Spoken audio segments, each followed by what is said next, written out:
যদি তোমার স্বামী দুনিয়ার মধ্যে জীবিত থাকতো, সেই স্বামী তোমার সন্তানের জন্য সুন্দর সুন্দর খেলনা নিয়ে আসতো, এলাকার বিভিন্ন চাপ পাড়ার মধ্যে হাঁটতে নিয়ে যাইতো, হাতে ধরে ধরে হাঁটাইতো। আল্লাহ তাআলা জিবরাইলের মাধ্যমে আমার নবীর আম্মা জানকে জানায় দেয়, এই আমেনা, তোমার সন্তান কোন সাধারণ সন্তান না, এই সন্তান আল্লাহ তাআলার মনোনীত সন্তান। তাকে হাঁটানোর জন্য তার বাবা লাগবে না, আকাশের চাঁদ তারাগুলো তার খেলনা হয়ে যাবে। তাকে হাঁটানোর জন্য দুনিয়া না, আমি আল্লাহ তাআলা হাঁটাবো তাকে 7 আসমান পাড়ি দিয়ে মেরাজের মধ্যে আমার সঙ্গে মুলাকাত করাবো। কেমন দামি নবী পাইলাম। মুসলমান আজকে নবীজির কদর করে না, নবীজির সম্মান করে না, নবীজি যে দিন নিয়ে আসছে সেই দিন মানি না। মুসলমান ভাইয়ার আমার, কেমন দামি নবী পাইলাম। আমার নবী যখন তার মায়ের দুধের মধ্যে, তার মায়ের বাথনের মধ্যে, পেটের মধ্যে, তখনও আমার নবীর অলৌকিক ঘটনা। আমার নবীর আম্মা জান রাস্তা দিয়ে যখন হাঁটে, এই মুসলমান, আমার নবীর আম্মা জান রাস্তা দিয়ে হেঁটে যায়, 1 দিন 2 দিন 3 দিন না, সপ্তাহ কি সপ্তাহ সেই রাস্তার মধ্যে সুগন্ধ ছড়ায়। শুধু তাই না, আমার নবীর আম্মা জান যখন কুয়ার মধ্যে পানি তুলতে যায়, ওই কুয়ার পানি গুলো রশি দিয়ে টেনে টেনে তুলতে হয়। এলাকার সব মানুষ পানি তুলে, রশি টেনে টেনে পানি তুলে, কিন্তু আমার নবীর আম্মা জান যখন যায়, ওই কুয়ার পানি নিচ থেকে উপরে চলে আসে। মুসলমান ভাইয়ের আমার, কেমন দামি নবী পাইলাম। এলাকার একটা প্রথা ছিল, তৎকালীন সময়ের একটা প্রথা ছিল, কোন মেয়ে যদি বিধবা হয়ে যায়, তার স্বামী মারা যায়, তাদের একটা প্রথা ছিল 1 বছর পর্যন্ত সেই মহিলা কোন সুগন্ধি বা সাজসজ্জা করতে পারবে না, কোন সাজসজ্জা করতে পারবে না।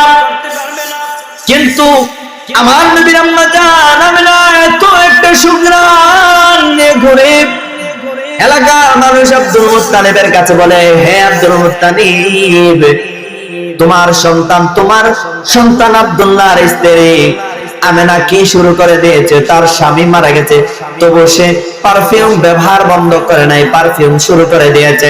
এই আব্দুল মুত্তালিব, এলাকার মান পূর্ণ হইতেছে, এটা বন্ধ করতে বলো। আব্দুল মুত্তালিব ডাক দিয়ে তার পুত্রবধূকে ডাক দিয়ে বললেন, এ আমার বউ, এই আব্দুল্লাহর স্ত্রী, তুমি কি পারফিউম ব্যবহার করতে শুরু করে দিয়েছো? যে পারফিউম পৃথিবীর কোন পারফিউমের মতো না, যে পারফিউম এক রাস্তা দিয়ে তুমি যদি একদিন যাও, সেই রাস্তার মধ্যে অনবরত গ্রাম করতেই থাকে।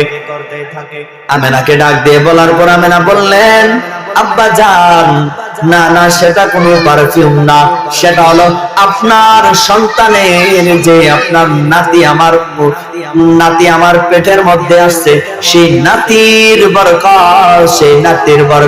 সেই নাতি আসার পর থেকে, হে আমার শ্বশুর আব্বা জানেন, আপনার এই নাতি আমার পেটের মধ্যে আসার পর থেকে আমি দেখতে পাই দুনিয়ার যত কষ্ট আছে সব আমার জন্য সহজ হয়ে গেছে। দুনিয়ার মধ্যে আমার কোনো কষ্ট নাই, দুনিয়ার মধ্যে দুনিয়াটা আমার জন্য কেমন যেন সহজ হয়ে গেছে। শুধু তাই না, আমি যখন কূপের মধ্যে পানি তুলতে যাই, ওই কূপের পানিগুলা সামনে চলে আসে। আপনি বলেন মানুষ রাস্তা থেকে জ্ঞান পায়। শুধু তাই না, আমি যখন গোসলখানায় যাই সেখানেও গ্রাম করে, আমি যখন পাক করে যাই সেখানেও গ্রাম করে। শুধু তাই না, হে আমার শ্বশুর আব্বা আব্দুল মুত্তালিবকে ডাক দিয়ে বলে, হে আমার শ্বশুর আব্বা, যখন থেকে আপনার সন্তানের, আপনার নাতি আমার পেটের মধ্যে চলে আসছে, তখন থেকে আমি দেখতে পাই, আমি যে তুতু ফালাই সেই তুতুটার মধ্যে সুগ্রাম করে। মুসলমান ভাইয়ের আমার, সেটা আমার নবীর বরকত। কেমন দামি নবী পাইলাম। আজকে নবীর গুরুত্ব নাই, নবীকে ভালোবাসি, নামাজ পড়তে রাজি না, যে নামাজ নিয়ে আমার নবী আসছে। এজন্য মুসলমান ভাইয়ের আমার, জান্নাত যাইতে সবাই চায়, নামাজও সবাই পড়তে চায়। ইনশাআল্লাহ নামাজ ধরবো। নামাজ ছাড়া জান্নাতের উপর যে আবরণ আছে সেই আবরণ হেদ করে ঢোকা অসম্ভব। রাসূলের সুন্নাতগুলো পরিপূর্ণভাবে মানব, তাহলেই ওই যে জান্নাতের উপর আবরণ আছে ওই আবরণ ভেদ করে ঢুকতে পারবো, নয়তো আমাদের পক্ষে ঢোকা সম্ভব না। আর যদি ওই আমল না করি, আল্লাহ তাআলার নামাজ না পড়ে ইবাদত না করি, তাহলে আল্লাহ তাআলার জাহান্নাম ছাড়া উপায় নাই।